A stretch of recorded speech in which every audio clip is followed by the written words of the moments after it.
بسم اللہ الرحمن الرحیم۔ تو میرے بھائیوں، میرے دوستو، میں عرض یہ کر رہا تھا کہ ہمارے نفوس میں، ہمارے دلوں میں تحقیق توحید نہیں ہے۔ ابراہیم خلیل اللہ علیہ السلام کے دل میں توحید کی تحقیق تھی، آگ میں ڈالے گئے۔ کیا کہا؟ حسبی اللہ ونعم الوکیل۔ رب نے حکم دیا، ابراہیم بچے کو ذبح کر ڈال۔ ابراہیم اٹھ کھڑے ہوئے رب کے حکم کی تعمیل کرنے کے لیے۔ رب نے حکم دیا اپنی بیوی کو، بچے کو بیابان علاقے میں، صحرا میں چھوڑ کر آ جا۔ ابراہیم نے بیوی کو لیا، بیٹے کو لیا، اسماعیل کو، صحرا میں مکے کی وادیوں میں چھوڑ کر، اکیلے تنہا چھوڑ کر چل دیے۔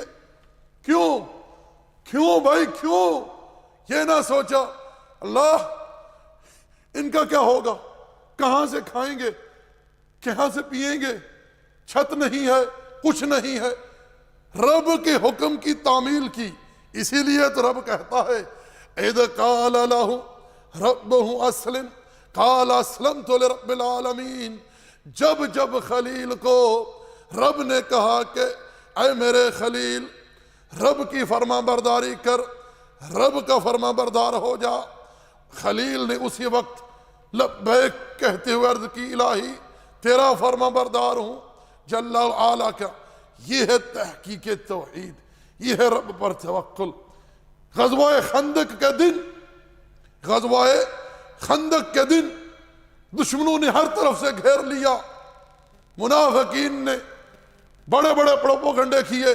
اس وقت اصحاب رسول اللہ صلی اللہ علیہ وسلم نے ایک بات کہی، آج جو منافق مرد ہو یا عورت، علیہم من اللہ ما یستحقون، ان ہستیوں کے بارے میں جن کے ایمان کی گواہی، جن کے تقوی، توکل، امید، خشیت، اخلاص کی گواہی رب کائنات نے دی۔ غزوہ خندق کے دن جب منافقوں نے کہا اب تو مدینے کی اینٹ سے اینٹ بجا دی جائے گی، اصحاب رسول اللہ نے اس وقت کیا کہا؟ حسبنا اللہ ونعم الوکیل۔ ہمارے لیے کون کافی ہے؟ اللہ ہی کافی ہے۔ یہ ہے توکل، یہ ہے تحقیق توحید۔